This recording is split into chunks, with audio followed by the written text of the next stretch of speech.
It's been 10 years. However, Tony called me out of the blue, and I couldn't help but wonder what he wanted from me. To my surprise, he said something shocking. I'm going back to your home with my wife, so you need to leave. That place belongs to us. I couldn't believe what I heard. I decided to set the record straight for Tony, who was still living in a fantasy world. Our family home will never be in your hands. My name is Andrea Jones, and I'm a 34-year-old office worker. Although I'm currently single, I was actually married once to a guy named Tony, who, to be honest, was quite unbearable to even think about. We met at work when I was 23, and he was 22 as a new employee. As his mentor, I told him the ropes, and we ended up working together on several projects. Tony was an energetic and lively new hire with a great sense of humor, and we had a lot of fun working together. One day, at a company drinking party, he approached me and said, Andrea, would you like to go on a date with me? I've been quite interested in you. I was taken aback, but I agreed, and we began dating. We had a great time together during our relationship. He would take me to various fun places for dates, not just the usual spots, but also some hidden gems. We had great conversations, and he always made me laugh. I found myself increasingly drawn to him. We continued dating without any problems, but about 6 months into our relationship, I found out I was pregnant. You're pregnant? Yeah, I'm 9 weeks pregnant. I'm so happy to become a father. But we're not even married yet. Of course, we'll get married. Now that we have a child, let's start a happy family together. Hearing him say that, I felt relieved and happy. And so, we decided to get married. When we told our parents, they were surprised that we became pregnant before getting married, but were reassured by the fact that we worked at the same company. We went to his parents first to ask for their blessing, but instead, they apologized and said, We are sorry that our son has caused you trouble. Then his mother said, Please take care of him, Andrea. Mom, normally it's the husband who is responsible for taking care of his wife. No, you are easy to get carried away, so Andrea needs to hold the reins on you. Hey, haha. Tony and his parents seemed to get along well, and I felt happy about that. If he grew up in such a family, I was sure he would care for our child and we can become a happy family. I imagined our future with hope. Then came the day to visit my parents and ask for their blessing. Nice to meet you, Mr. and Mrs. Jones. I'm Tony, and I want to marry your daughter. I apologize for changing the order of things, but I promise to take responsibility and build a happy family. He bowed and apologized. My parents weren't really angry, but they seemed to trust him more because of his courteous introduction. At that moment, I'm home! Welcome back, Christina. We have a guest? Yes, remember? I told you that Andrea's fiancé visiting today. Oh, was that today? Come over here and introduce yourself. All right. My sister Christina came along, chatting happily with my mother. Nice to meet you. I'm Andrea's sister, Christina? Oh, Tony? Wait, you two know each other? We were in the same club at the same university. Oh, really? I was surprised by her statement and looked at Tony, and he nodded in agreement. My sister was 21 at the time and a senior in college, and she and Tony were in the same club, with Tony being her senior by 1 year. It's a small world, I said, surprised, just like the two of them. Whoa, I can't believe you are Andrea's sister. I was also surprised that you're my sister's fiancé, Tony. Our last name in Jones, a very common name, so I guess it's hard to tell we're sisters. If Christina already knows Tony, then it's like he's already family. My father said, and my mother smiled kindly. Thus, the marriage greetings ended in a friendly atmosphere. The dinner party for both families' greetings was also enjoyable, and we got married and became husband and wife. I went on maternity leave as I was pregnant and focused on household chores while enjoying our newlywed life. Every day, I made lunch boxes for my husband, cleaned the house, cooked dinner, and waited for him to come home. I love my job, so I planned to return to work after my maternity leave, but I also thought it would be nice to experience being a housewife like this. It is probably the most peaceful and relaxed time to enjoy our newlywed life, since it will become quite hectic once the baby arrives. Tony seems to be busy with work, and some days he came home late, but we were happy to spend our weekends together. Soon after, I went into labor and gave birth to our beautiful baby girl. Tony was very happy to meet his daughter. She's so cute. She's like an angel, he said, holding our daughter. I thought he would be a great dad as I smiled at him. After that, I was discharged from the hospital and returned home to focus on child rearing while on maternity leave. I felt so happy just by spending time with my adorable daughter every day. Of course, there are difficult times like the baby crying at night, but she was so cute that nothing bothered me, except for one thing. It was that my husband's return home was getting later and later every day. Even before, he often came home after 10 p.m. when work was busy, but recently, he had started coming home after midnight or around 2 a.m. As these days increased, I got a little frustrated. After all, it's tough with a newborn baby, and just having my husband at home makes me feel at ease. One day, I expressed my dissatisfaction to my husband. Hey, are you really that busy with work? I've only been working for about 2 years, but even during the busy season, I wasn't that busy. My husband looked troubled. Well, I have to work this much or I won't finish my work. Besides, I have to work hard and earn money for us now, right? That's true, but I couldn't say anything more when he said that. And on weekends, he seems tired and just slept in his room all day, only coming to the living room during meal times. He didn't play with our daughter much, and he was different from the husband I had envisioned. But if work was busy, there was nothing I could do but accept it. But in the midst of all this, I found out a shocking fact from a colleague at work who contacted me.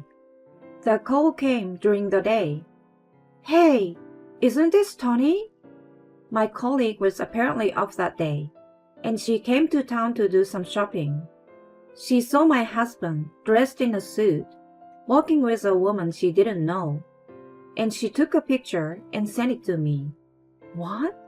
Are you kidding me? I was so shocked when I saw the person in the photo that my head went completely blank. The woman next to my husband was my sister Christina. The two of them were holding hands affectionately, and it didn't look like they were just relatives. Furthermore, when my colleague secretly followed them, it seems that the two of them boldly entered the hotel in broad daylight. I felt as if my head had been hit with a blunt object when I heard about it. After that, I decided to hire a private investigator to confirm whether they were really having an affair. I still had a part of me that wanted to believe in my husband. However, it turned out that my husband was indeed having an affair with my sister, and several evidence photos were sent to me from the investigator. When I asked my colleague, she said that my husband hadn't been working overtime for the past few years, and always left work on time. In other words, he had been lying to me and meeting with my sister all along. With the evidence in hand, I felt an indescribable anger toward my husband and sister. I immediately confronted my husband, showing him the evidence photos and asking him what he thought he was doing by having an affair with my sister. He couldn't deny it and eventually confessed. Christina was the one who came on to me. At first, we were meeting with a few friends from the university club, but then we started meeting alone. Before we knew it, we were meeting more than half of the week. That's enough.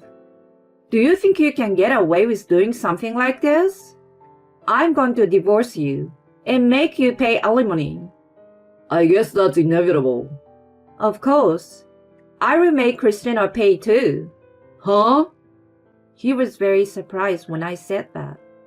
She's still a student and will graduate soon. It's too cruel to demand alimony from your own sister. I think the one who deserves the criticism from society is my sister, who slept with her sister's husband. If you don't want to burden Christina, then you should pay for both of you. Considering the going rate, it would be around $70,000 for two people. $70,000? That's outrageous. You did something that warrants that kind of payment. You're going to take responsibility for your actions. When I said that, he turned pale. Anyway, let's talk about this thoroughly next time. He said that, and we agreed to have a discussion with both families present. He said he would stay in a business hotel for a while, so I was left to live with my daughter and think about our future. And so, we decided to have a discussion about it at my parents' house over the weekend. But my husband and sister didn't show up. This surprised not only me, but also our parents and my in-laws. We are truly sorry about this. It's bad enough that he's causing you trouble, but not showing up to this meeting is beyond our comprehension. They said, apologizing profusely. Well, our daughter's not here either, so we are both at fault. They also expressed their concern for me. Who was the main victim in this situation? If the two of them continue to be unresponsive, we'll pay the compensation for you, and we'll also cover the child support payments. My in-laws apologized deeply once again, and my parents paid me the compensation that my sister was supposed to pay. I felt uneasy about receiving money from my parents, but they assured me that they would find my sister and make her pay, so I didn't have to worry. Honestly, as a single mother who has to raise my daughter, I could use all the money I could get, so I was grateful. In the end, we couldn't reach either Tony or Christina. I also went to Tony's workplace, but he had apparently submitted his resignation letter and quit. Christina had just graduated from college and planned to become a part-time worker as she hadn't found a real job yet. I knew she was mobile, but I never thought my husband would abandon everything and elope with her. After that, I lost all contact with them. Later, a pre-filled divorce form was sent to me, which made me angry, but I signed it and submitted it immediately. As Tony has resigned from his job, I decided to return to work after my maternity leave. My colleagues sympathized with me and supported me, saying that it would be difficult, but I should hang in there. From then on, I worked hard to raise my daughter. I sometimes received help from my parents to raise her, and we made a lot of memories together.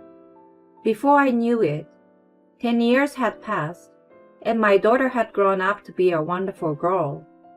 Amidst that, I received a call from an unknown number. I felt uneasy, wondering who it could be. But since it could be a work-related person, I decided to answer it. Then, to my surprise, I heard the voice of a certain person. Andrea, It's me, Tony. Huh? The person on the phone was my ex-husband. It had been 10 years since then. I couldn't help but wonder what he wanted from me. How are you doing? What do you mean? You calling me isn't going to end well. How are your parents doing? What's it to you? Why do you even care about my parents? They're also Christina's parents. What's wrong with worrying about my wife's parents? My ex-husband said that. I see. He married my sister. But I have a feeling he's up to something. I should be careful and probe for more information. My parents passed away. They both died from an illness. Seriously? Then what about your family's home? I inherited it. Then, my ex-husband made a surprising statement. I'm going back to your home with my wife, so you need to leave. I couldn't believe what I heard. What are you talking about? I said I inherited it. I'm saying that Christina and I are going to live there, so you need to leave. Also, why are you the one who inherited the home? Doesn't Christina have the right to inherit it too? I hope you're joking. After betraying our family like that, how could she possibly have the right to inherit anything? Don't be ridiculous. I won't accept that. We just had a kid recently, so we are going to turn her family's home into our home. I decided to set the record straight for Tony, who was still living in a fantasy world. Our family's home will never be in your hands. What do you mean? Like I've been saying, I inherited it. And then, I heard a woman's voice, probably my younger sister's. Hey sis, I won't allow you to inherit the house without my permission. We need to talk about the inheritance too. I didn't really want to deal with them anymore. But then, I came up with an idea. I guess we have to talk about it then. I told them to meet me at the coffee shop I specified. And there, I met my ex-husband and sister for the first time in 10 years. Both of them looked shabby, as if they were struggling to make a living. Christina and Tony asked only about the inheritance and the inheritance of the house. I was amazed that they didn't seem to feel sad that our parents had passed away. Actually, the story about our parents' death was a lie. They are living in a different house now. They had sold the old family home so that Christina couldn't return. But I didn't mention that fact, and I just nodded along with their talk. Christina said, "We'll leave it to you to divide the inheritance then." And they left the coffee shop. That was the beginning of my plan. An hour later, I received a call from a friend who had helped me with my plan. I had asked my friend to tell my sister and ex-husband to find out their current address. Once I got the address, I reported it to both sets of parents. Soon after, both sets of parents and I rushed to my sister's house. Why are you here?" They were quite shocked by our sudden visit. Both sets of parents demanded reimbursement for the money they had paid in advance for consolation money and child support. We don't have any money to pay you back. We've been working part-time jobs and barely making ends meet. They said that, but our parents didn't forgive them. If that's the case, then you will have to consult with the police or a lawyer and figure out what to do. The word police and lawyer made my sister's and Tony's face turn pale. That's going to be a problem. If it's okay to pay little by little, we'll pay. So please forgive us. They pleaded while crying. My parents and in-law reluctantly agreed to the condition and told the two that if the payment was delayed, they would immediately take legal action. Christina and Tony fell to the ground with a defeated expression. Did they seriously think they could be forgiven after 10 years? They were really living in a fantasy world. It's a shame that the child has to be raised by such a couple. I can only pray that the child learns from their parents' mistakes. Meanwhile, I live happily with my lovely daughter and my parents. My daughter studies hard and happily tells me about her good grades at school. I plan to work hard so that she can continue to smile in the future. My sister and ex-husband were both lazy, so perhaps that's why they were attracted to each other. I was angry when they eloped and ran away, but I felt satisfied when they were finally found and couldn't run away anymore. Andrea was probably glad to have cut ties with such terrible people. I hope she and her daughter can continue to live happily with their parents. Thank you for watching until the end. If you liked the video, please subscribe to the channel. See you in the next video.